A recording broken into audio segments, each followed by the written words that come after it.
આજે હનુમાન જયંતિ નિમિત્તે સોનગઢ ખાતે પણ વિવિધ સ્થળોએ ભંડારાનું આયોજન કરવામાં આવ્યું હતું। સોનગઢ નગરમાં તેમજ તાપી જિલ્લામાં, ગુજરાતમાં અને સમગ્ર ભારતમાં શ્રી હનુમાન જયંતિ નિમિત્તે સુંદર પાઠ, ભજનો, આરતી, ધર્મના આરાધ્ય દેવ શ્રી હનુમાન થાય ભક્તિભાવમાં આજના જન્મ જયંતિ પ્રસંગે સમગ્ર ભારત દેશમાં ધર્મના આ વિશેષ તહેવારોથી જોડાયો છે। આજના પ્રસંગે ભારત દેશમાં જે શ્રી હનુમાન ભગવાનના આશીર્વાદ છે કે દરેક ગામમાં, ગામની બહાર શ્રી હનુમાન, શ્રી શનિદેવ મહારાજનું મંદિર હશે અને એને લોકો આવતા જતા પૂજશે।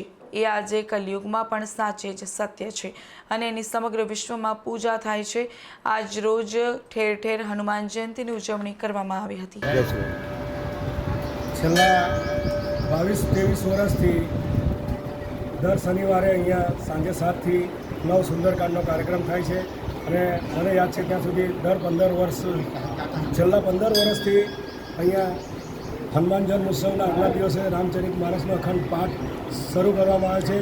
બીજે દિવસે પૂર્ણ થયા પછી હવનનો કાર્યક્રમ કર્યા બાદ અને 2500 થી 3000 માણસની પ્રસાદી અમે અહીં બનાવીને દર વર્ષે છેલ્લા 15 વર્ષથી અહીંયા જય વિજય હનુમાન મંદિર દશેરા કોલોની પર અમે ભંડારો કરીએ છીએ। હર હર મહાદેવ, જય શ્રી રામ।